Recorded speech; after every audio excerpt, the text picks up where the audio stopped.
Hello, welcome to Family History Friday. Today I'm going to tell you a little bit about a trip that my family and I took up to Scotland a few years ago. Now, I might be about to butcher the name, but while we were in Scotland, we stopped in a place called Dumfries, where some of my Scottish ancestry lived in the early 1800s, particularly a guy named James Townsend, and we wanted to learn more about him while we were there. So, we find the graveyard where he's supposed to be buried, and we look around all the graves, and he is not there. Throughout the graveyard, there are all these huge shrubs that are between some of the graves, and I don't know who got the idea, but eventually I end up going into one of these shrubs. In that shrub, tree, plant thing, I actually managed to find the grave. I had to climb in a little bit, but I felt pretty good about myself afterwards. I'll add a picture of it after this video.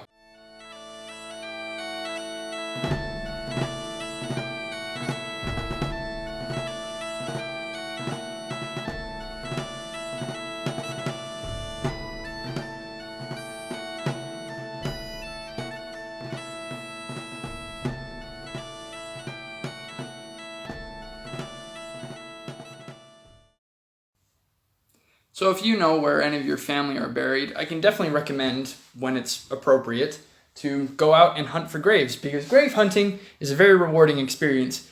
Grave digging, that's illegal. Don't do that.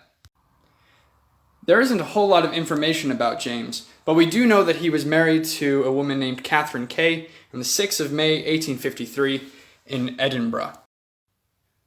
Along with researching my family history, I've also been reading a bit of history of the Church of Jesus Christ of Latter-day Saints. Around the same time period, there were hundreds upon thousands of people who were emigrating from areas in Europe and Asia and other parts of the world over to Utah Territory in the US. I felt that to be a rather interesting thought, because where this event has a lot of significance for me, the fact that James Townsend existed also has a lot of significance. And so that helps me to wonder, what would he have been doing around the same time that this was happening on the other side of the world? Now, around this time in the mid-1800s, there were a lot of missionaries, like me, preaching the gospel of Jesus Christ in parts of Europe, the UK, and all throughout the world. So I don't know if James ever had the opportunity to hear the restored gospel while he was living in Scotland, but I believe that because of the temple, I may one day be able to be reunited with him after this life.